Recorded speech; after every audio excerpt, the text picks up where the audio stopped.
আল্লাহ বলেন বান্দারে ও বান্দা মা বাবার খিদমত করো। এখন যদি আল্লাহ পাক মহান রব্বুল আলামিনের ইবাদতের পরে মা বাবার খিদমত, আল্লাহ আগে ইবাদতের কথা বললেন, তারপরে মা বাবার খিদমতের কথা বললেন।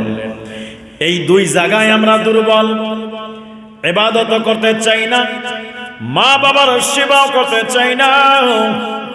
রায় যুবক ভাইরা রে, ও মুরব্বী বাবারা, সদা সর্বদা একটা জিনিস মনে রাখতে হবে, আমরা একমাত্র আল্লাহর জন্য আজকে মসজিদে আসলাম।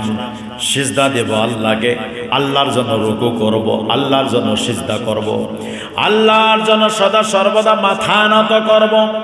পৃথিবীর কোন মানুষের কাছে আল্লাহ মনে করে ইলহা মনে করে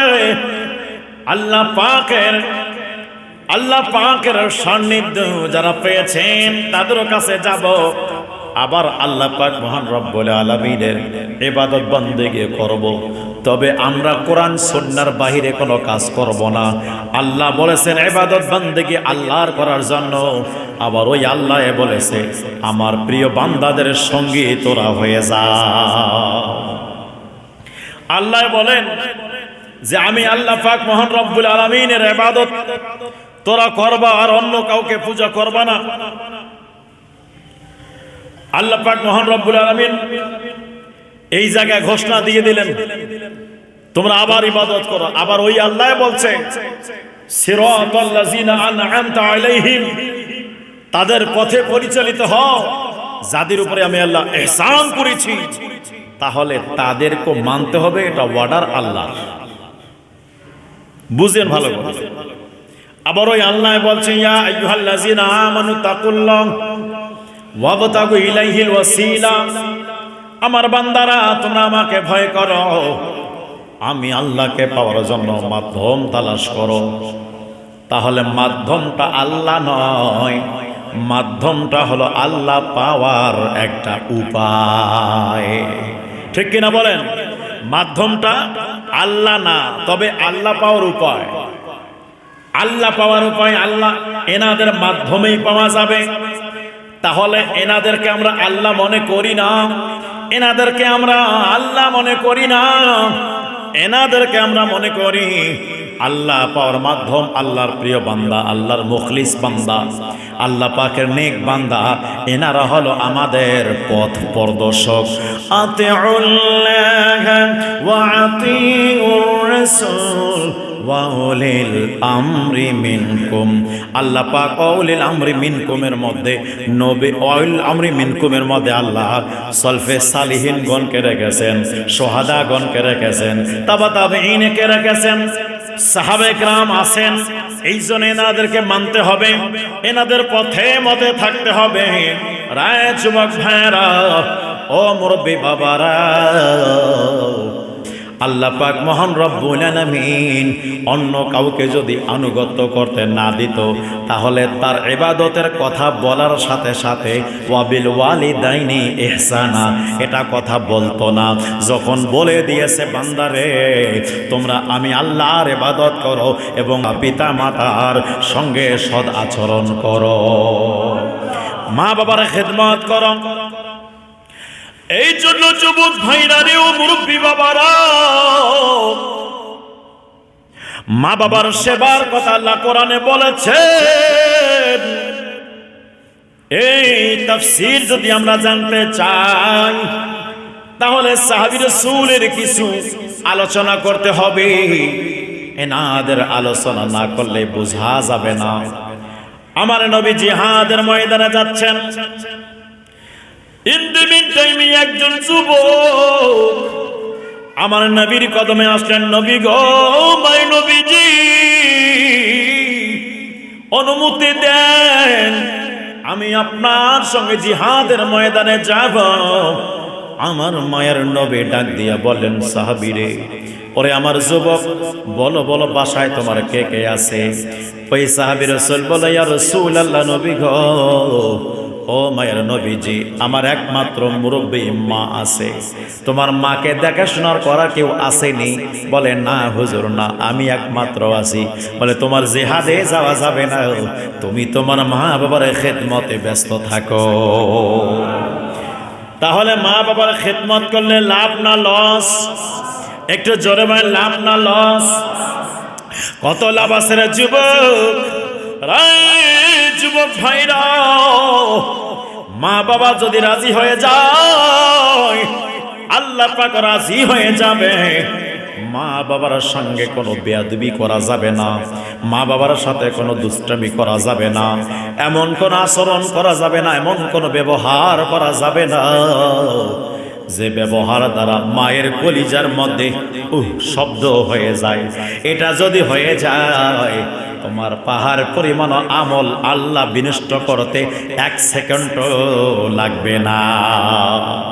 এই জন্য যুবক ভাইরা আমার, হযরত বাইজিদ বুস্তামি রাহমাতুল্লাহি আলাইহি, তিনি এমন একজন আল্লাহর ওলি, ইনি এমন একজন আল্লাহর ওলি, মা বাবার খেদমতশীল ছিলেন, মা বাবার অনেক খেদমত করত। তার বাবা ছোট্ট বয়সে ইন্তেকাল করে গেছে, তিনি যখন ছোট ছিল তখন ইন্তেকাল করে গেছে। তার মা ওনাকে অনেক কষ্ট করে লালন পালন করেন।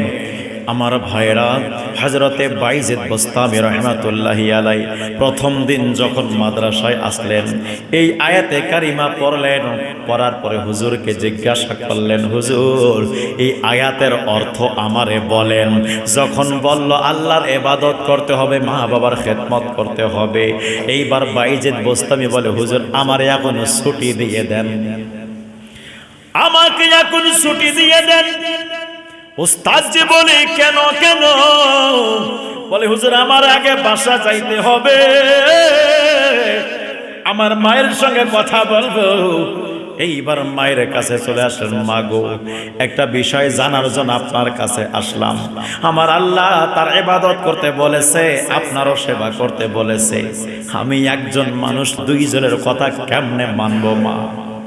এই জন্য মা, হয় আল্লাহর থেকে আমাকে চেয়ে আপনার জন্য নেন, নতুবা আপনি আমারে মাফ করে দেন, আমি রবের ইবাদতে লিপ্ত হতে চাই।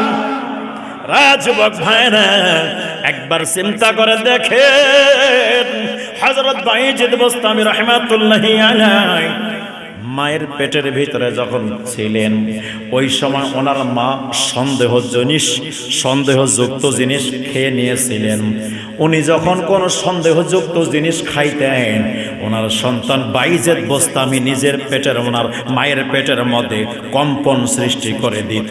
ওনার মা বলছেন, যতদিন সন্তানটাকে পেটের মধ্যে ধারণ করেছিলাম, কোনোদিন যদি সন্দেহ জিনিস পর্যন্ত ভক্ষণ করেছি, যখনই ভিতরে চলে যাইতো, ভিতরে কম্পন সৃষ্টি হয়ে যাইত, যতক্ষণ পর্যন্ত উগলায় বের করতাম না, ততক্ষণ পর্যন্ত আমার সন্তানের কম্পন বন্ধ হতো না। আল্লাহর ওলি রায় যুবক ভাইরা ও মুরব্বী বাবারা, গভীর মনোযোগের গান লাগান। আল্লাহর ওলি আল্লাহর জীবনী এই জন্য আলোচনা করতে হয়, যাতে যেন আমাদেরকে নিজেকে আমরা ঠিক করতে পারি। মা বাবার সঙ্গে বেয়াদবি কোনোদিন করবেন না রে যুবক। হযরত বাইজিদ বুস্তামি রাহমাতুল্লাহি আলাইহি এভাবে যখন মাকে বলেন, মা আমারে অনুমতি দিয়ে দেন, হয় আল্লাহর কাছ থেকে সে আপনার খেদমতের জন্য আমাকে নেন, নতুবা আল্লাহর জন্য আমাকে উৎসর্গ করে দেন। এইবার ওনার মা দুখানা হাত তুলে বলে, আল্লাহ ও রব্বুল আলামিন, তোমার জন্য আমার বাইজিদকে উৎসর্গ করে দিলাম। এই জন্য রে যুবক ও মুরব্বী বাবারা, যাদের মা বাবা নাই, তাদের মনে অনেক কষ্ট, তাদের মনে যন্ত্রণা। যাদের মা বাবা আছে তারা বুঝে না মা বাবা হারা কি যন্ত্রণা, মা বাবার কত সম্মান, মা বাবা কত শান্তির জিনিস। ওরে আমার বন্ধুরে, ও যুবক ভাইরা, হযরত বাইজিদ বোস্তামী রাহমাতুল্লাহি আলাইহি ওনার মা তখন বলল, বাবা যাও, আমি তোমাকে আমার আল্লাহর জন্য উৎসর্গ করে দিলাম। এইবার উনি হযরত বাইজিদ বোস্তামী রাহমাতুল্লাহি আলাইহি অন্য দেশে চলে যান ইলম অর্জন করার জন্য। অনেক দিন পর্যন্ত আসে না মায়ের কাছে, অনেক দিন পর্যন্ত আসে না। মা কাঁদতে কাঁদতে কাঁদতে কাঁদতে চোখের দৃষ্টিশক্তি হ্রাস পেয়ে গেছে, কমে গেছে, লো হয়ে গেছে। একদিন বাইজিদ বোস্তামী বাসার মধ্যে আসলেন। বাসার মধ্যে এসে দরওয়াজার মধ্যে নক করেন। তার মা মুরব্বী, বেশি চলতে পারে না, কষ্ট করে ভিতর থেকে আওয়াজ দিয়ে বলেন, কে? হযরত বাইজিদ বোস্তামী ডাক দেবেন, মা আমি আপনার সন্তান বাইজিদ বোস্তামী। বোস্তাম শহরে জন্মগ্রহণ করার কারণে ওনার নাম হয়েছে বাইজিদ বোস্তামী। রাজযুবক ভাইরা এইবার গেলেন, যাওয়ার পরে বলে, বাবা এতদিন পরে আসলাম, মা গো, এই জন্য আপনার কাছে দুটো রাস্তা রেখেছিলাম, আল্লাহর জন্য দেন, নাহলে আল্লাহ থেকে আমাকে আপনার জন্য নেন। আমার মা, আপনি তো রবের জন্য কুরবান করে দিয়েছেন, এই জন্য এর জন্য আল্লাহ তাআলা অনেক বড় নিয়ামত দিয়েছে রে মা, অনেক বড় নিয়ামত দিয়েছে। এইভাবে কথা আলোচনা করতে করতে করতে করতে করতে করতে একটা দরওয়াজা, দুইটা পাল্লা, একটা পাল্লা খোলা, একটা পাল্লা লাগানো ছিল। বাতাস আসতেছে, মা কথা বলতে বলতে ঘুমায়ে গেছে। হযরত বাইজিদ বোস্তামী রাহমাতুল্লাহি আলাইহি দরওয়াজার সামনে দাঁড়াইছেন। দরওয়াজার সামনে দাঁড়ান, মা বলে, বাবারে একটা দরওয়াজা খুলে দাও, খুলে রাখো। এইবার বাইজিদ বোস্তামী চিন্তায় পড়ে গেছে, মা গো, আপনি একটা খুলে রাখতে বলছেন, এখন আমি আর একটা খুলবো না, বন্ধ করবো, পেরেশান। সারা রাত বাইজিদ বোস্তামী একটা ডিউটি পালন করেন। একবার ডান পাশের পাল্লা খোলেন, আর একবার বাম পাশের পাল্লা লাগাই দেন, একবার বাম পাশের পাল্লা খোলেন, আর একবার ডান পাশের পাল্লাটা লাগাই দেন। এরকম করে করে করে করে ফজর আযান হয়ে গেল। বাঁ ডাক দিয়া বলে, কিরে বাইজিদ, তুমি কি ঘুমাও না? না মা, ঘুমাই না। কেন রে বাবা, কি কারণে তুমি ঘুমাও না রে বাবা, বলো না, বলো। এইবার বলল, মা আমি এই জন্য ঘুমাই না, আপনি বলেছেন একটা পাল্লা খোলা রাখার জন্য, বন্ধ করতে বলেন নাই, এই জন্য বাতাস আসতেছে, এটা বন্ধ করার সাহস পাই নাই মা। কোনো সময় এটা যখন খোলা আছে, যদি ঠান্ডা লেগে যায় এটা বন্ধ করে আরেকটা সাইডেরটা খুলে দেই, আবার একটু পরে আবার এটা বন্ধ করে আরেকটা সাইডেরটা খুলে দেই। ওরে বাইজিদ, তুমি কি এই ডিউটি পালন করলাম? আমাকে তো ডাকতে পারতাম, আরে ঘুমাইছি আমি, আমাকে ডেকে জিজ্ঞাসা করতে পারতাম। ও আমার মা, এই জন্য আমি ডাকি নাই। আপনার ঘুমের যেন কষ্ট না হয়, ঘুম যদি ভেঙে যায় ভিতরে একটা বেসাইনি লাগে, একটা অস্থিরতা কাজ করে, একটা আপনার শরীরের মধ্যে শান্তিটা চলে যায়, অস্থির লাগে। ওরে মা, এই জন্য আপনাকে ডাক দেই নাই। আপনার যে কষ্ট হবে, আমি বাইজিদ দ্বারা এই কষ্টটা আপনি পান, আমি এটা চাই না। ওরে আমার যুবক ভাইরা, মা বাবার সেবা কাকে বলে দেখেন, মা বাবার খিদমত কাকে বলে। আজ তোমার মা আছে, বাবা আছে, একবার চিন্তা করে দেখো রে যুবক। আমার নবীর কদমে একজন সাহাবী রাসূল বললেন, ইয়া রাসূলুল্লাহ, আল্লাহ এবং আল্লাহর রাসূলের পরে আমরা কার সেবা করব গো নবী গো? আমার নবী বললেন, তোমার মায়ের সেবা করবা। বলে হুজুর, তারপরে কার করব? বলে তোমার মায়ের করবা। তারপরে কার করব? বলে তোমার মায়ের করবা। তারপরে কার করব? বলে তোমার বাবার করবা। তিনবার আমার নবী মায়ের কথা বললেন। যুবক ভাইরা, ও মুরব্বী বাবারা, চিন্তা করার দরকার। আজকে আমাদের মধ্যে টাকা আছে, আমাদের মধ্যে পয়সা আছে, আমাদের মধ্যে ইলম আছে, আমাদের সম্মান আছে, সব কিছু ঘাটতি পূরণ করা যায়, কিন্তু এমন একটা ঘাটতি আছে এটা পূরণ করা যায় না। মা যদি মারা যায়, মায়ের স্থানটা চিরজীবনের জন্য শূন্য হয়ে যায়। ওই স্থানটা কারো দ্বারা পূরণ করতে পারবেন না, ওই স্থানটা কোনো খাতুনের দ্বারা পূরণ করতে পারবেন না। কাউকে মা বলে ডাক দিয়ে শান্তি পাবেন না। কেন রে বন্ধু, কেন কেন? একমাত্র মা, আল্লাহ পাক ওই আসনটা মায়ের জন্য কাজ করেছে। এই জন্য মা থাকতেই, বাবা থাকতেই খেদমত করে নাও, আমার আল্লাহ রাজি হয়ে যাবে, খুশি হয়ে যাবে। এরা যুবক, মা বাবাকে কষ্ট দেওয়া যাবে না। যদি কষ্ট দিয়ে দাও তাহলে মনে রাখবা আমার আল্লাহ মহান রব্বুল আলামিন আপনার থেকে নারাজ হয়ে যাবে, আপনার থেকে নারাজ হয়ে যাবে। আমার নবীর কদমে একজন সাহাবী রাসূল আসলেন, ইয়া রাসূলুল্লাহ, ইয়া হাবিবাল্লাহ, মাকে বড্ড ভালোবাসি নবী গো। ও মায়ের নবীজি, মা যখন বেঁচে ছিল মায়ের অনেক খেদমত করলাম নবী। মা মারা গেছে, এমন কিছু আমল দেন যে আমলটা আমি করলে আমার মায়ের কবরে সওয়াব চলে যাবে। আমার নবী ডাক দিয়া বললেন, সাহাবীরে, তাহলে একটা কাজ করো না, রাস্তার পাশে একটা কূপ খনন করে দাও। ওই কূপের মধ্যে যারা যারা পানি পান করবে, আমার আল্লাহ ওই পানি পান করার সওয়াবগুলো তোমার মায়ের কবরের মধ্যে পৌঁছায় দিবে। এই জন্য রে যুবক, ও মুরব্বী বাবারা, মসজিদ বলেন, মাদ্রাসা বলেন, ইয়াতিম বলেন, গরিব মিসকিন বলেন, যারা যারা আপনারা মসজিদে দান করেন, যারা যারা মাদ্রাসায় দান করেন, যারা গরিবদের পাশে দাঁড়িয়ে আছেন, আপনারা যারা মাদ্রাসার বাচ্চাদেরকে খেয়াল করেন, খোদার কসম করে বলে দেয়, আমার নবী ডাক দিয়ে বলে, উম্মতরা শোনো শোনো, তোমাদের সব আমল বন্ধ হয়ে যাবে। তিনটা আমল বন্ধ হবে না। এক নাম্বার হলো সাদাকায়ে জারিয়া, এটা কোনোদিন বন্ধ হবে না, হবে না। তোমার বাবার জন্য দান করেছো, তোমার বাবা কবরের মধ্যে শান্তিতে থাকবে। তোমার মায়ের জন্য দান করেছো, তোমার মায়ের কবরের মধ্যে শান্তিতে থাকবে। বাবার জন্য দান করো, এর সওয়াব আমার আল্লাহ তোমার বাবার কবরে পৌঁছাই দিবে। আমার নবী বলেন, উম্মতুরি,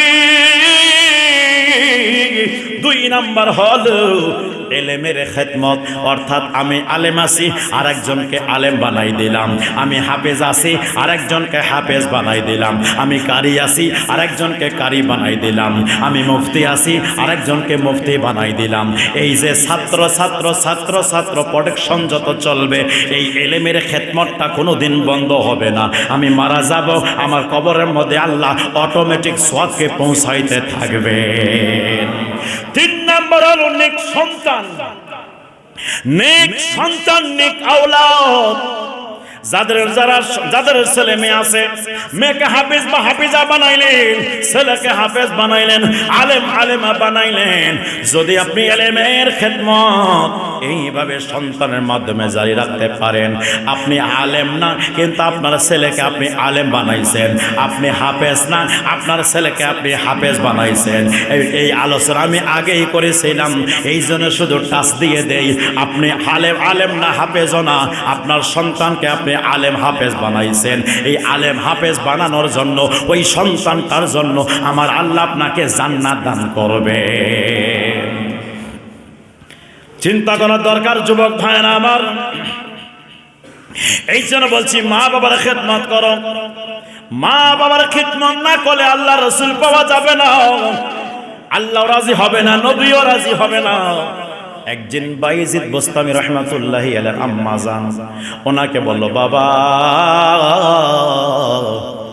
পানির তৃষ্ণা পেয়েছে, রাত্রবেলা পানি পান করতাম, পানি পান করতাম। বাইজিদ বোস্তামি পানির পাত্রটা হাতে নিয়ে বের হলো, বের হয়ে দেখেন কুয়ার মধ্যে, যে দেখেন কুয়ার মধ্যে পানি নাই। নদী ছিল একটু দূরে, নদীর মধ্যে থেকে পানি নিয়ে আসছে রাত্রবেলা। আনার পরে এসে দেখতেছেন মা ঘুমায় গেছে। এইবার পানির পাত্র হাতে নিয়ে মায়ের শিওরে দাঁড়াইছে। যখন ফজরের ওয়াক্ত আরম্ভ হবে, ইন দি মিন টাইমে তার মায়ের চোখ খুলে গেল। তার মা চোখ মেলিয়ে দেখতে পায় বাইজি পানির পাত্র হাতে নিয়ে দাঁড়ায়। ওরে যুবক, বাইজিদ বোস্তামি বলেন, ওই দিনটা এমন একটা ঘটনা ঘটেছিল, আমি দাঁড়ায় আছি কনকনে শীতের দিন, পানিগুলো বরফ হয়ে গেছে, আমার হাত অবশ হয়ে গেছে, অবশ হয়ে গেছে। যুবক ভাইরা আমার, 1 কেজি ওজন হাতে ধরে থাকেন, 1 ঘন্টা পরে ওটা 5 কেজি হয়ে যাবে, 2 ঘন্টা পরে ওটা 20 কেজি হয়ে যাবে। কথা বলেন ঠিক ঠিক না? ওই পানির পাত্র দাঁড়ায় আছেন, সারা রাত ব্যাপী দাঁড়ায় আছেন।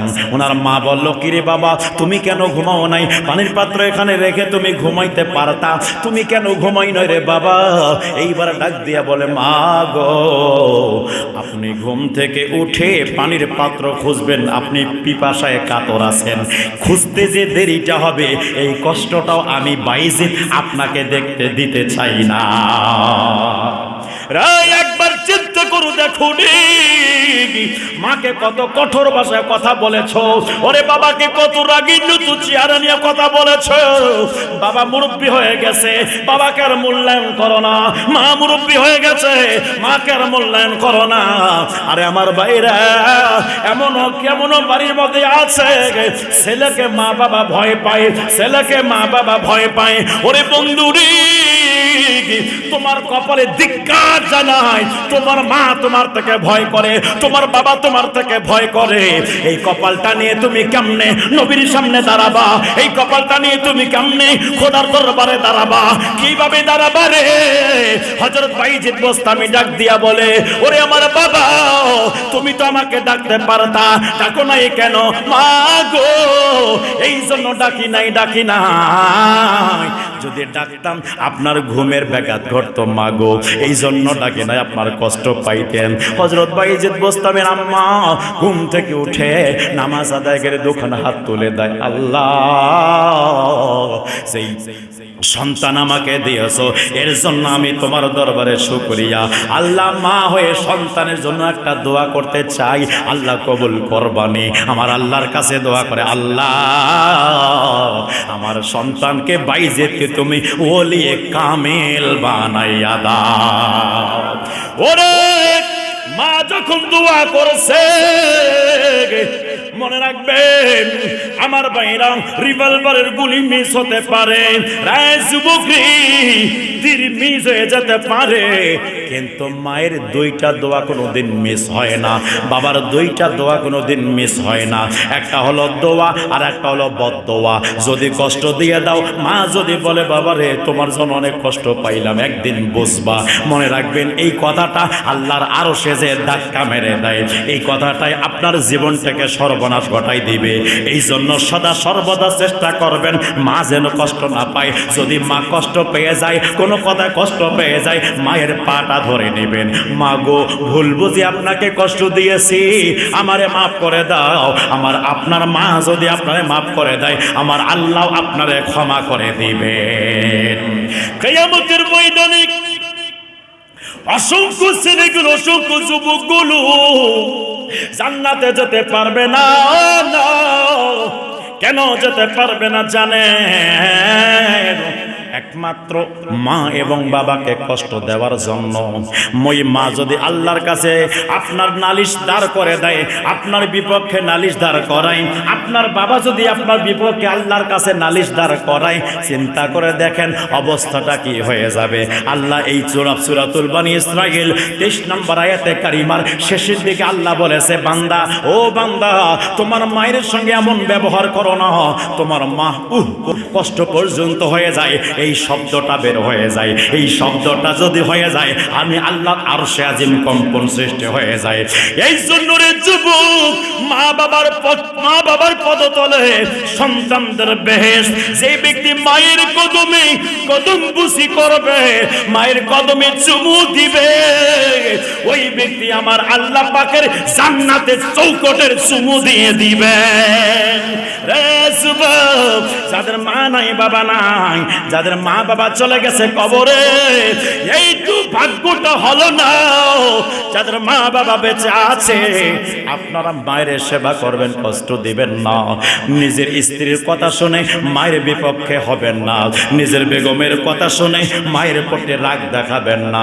নিজের বেগমের কথা শুনে মায়ের খাওয়াটা বন্ধ করবেন না।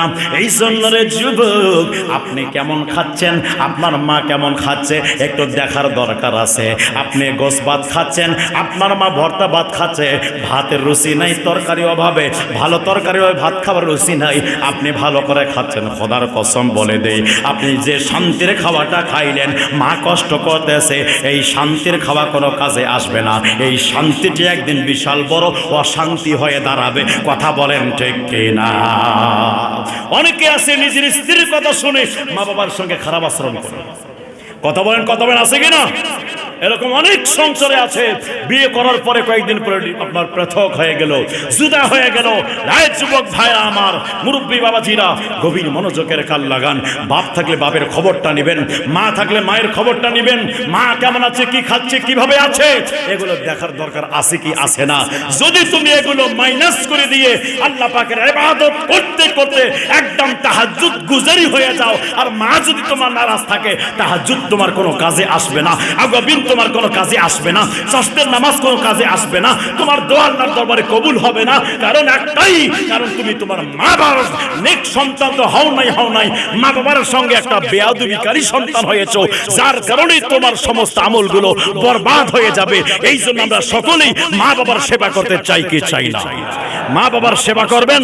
যাদের মা বাবা বেঁচে আছে, আপনারা সকলে মা বাবার সেবা করবেন, মা বাবার খিদমত করবেন। এখন বলবেন, হুজুর মা তো মারা গেছে, বাবা তো মারা গেছে। হুজুর আজকের আওয়াজ শুনে, আজকের আলোচনা শুনে মনের মধ্যে একটা বড্ড খায়েশ জন্ম নিল। সেটা হলো কি, যদি মা থাকতো, আজকে যে মাকে সালাম দিতাম, আজকে যে খুব ভালো হবে, খুব মোহাব্বতে মায়ের সঙ্গে আপনার কথা বলতাম। আমার রাসূল বলে, যে ব্যক্তি একবার মায়ের দিকে নেক নজরে তাকাবে, আমার আল্লাহ পাক তাকে একটা কবুল হজের সওয়াব দান করে দিবে। আমার নবীর কদমে সাহাবীগণ বলে, হুজুর যদি কোনো ব্যক্তি দুইবার তাকায়, আমার নবী বলে 2টা হজের সওয়াব পাবে। আমার নবীর কদমে সাহাবী রাসূল বলে, হুজুর যদি কোনো ব্যক্তি 3বার তাকায়, আমার নবী বলে 3টা হজের সওয়াব দান করবে। এক কথায়, যে যতবার মায়ের নজরে মায়ের দিকে তাকাবে, আমার আল্লাহ তাকে ততটা কবুল হজের সওয়াব দান করবে। এই নিয়ামতটার সঙ্গে বেয়াদবি করি, এটা একটা নিয়ামত আল্লাহ পাওয়ার মাধ্যম। এটা একটা অসীম নিয়ামত, যে নিয়ামতের মাধ্যমে আপনি আল্লাহর নৈকট্য অর্জন করতে পারবেন। খোদার কসম করে বলছি যুবক ভাইরা, হাতে ধরে পায়ে ধরে কেউ মা বাবার সাথে বেয়াদবি করবেন না। মা বাবার সঙ্গে আপনার রাগিন্বিত মেজাজ নিয়ে, খিটখিটা মেজাজ নিয়ে কথা বলবেন না। রাগ হয়েছেন, একটু দূরে চলে যান, শান্ত হন, তারপরে বাসায় আসেন, কিন্তু বেয়াদবি করিয়েন না। বেয়াদবি করলে সবকিছু শেষ হয়ে যাবে। আল্লাহ আমাদের সকলকে বুঝার মানার তৌফিক দান করুন। সকলে বলি আমিন। আসসালামু আলাইকুম ওয়া রাহমাতুল্লাহি ওয়া বারাকাতুহু।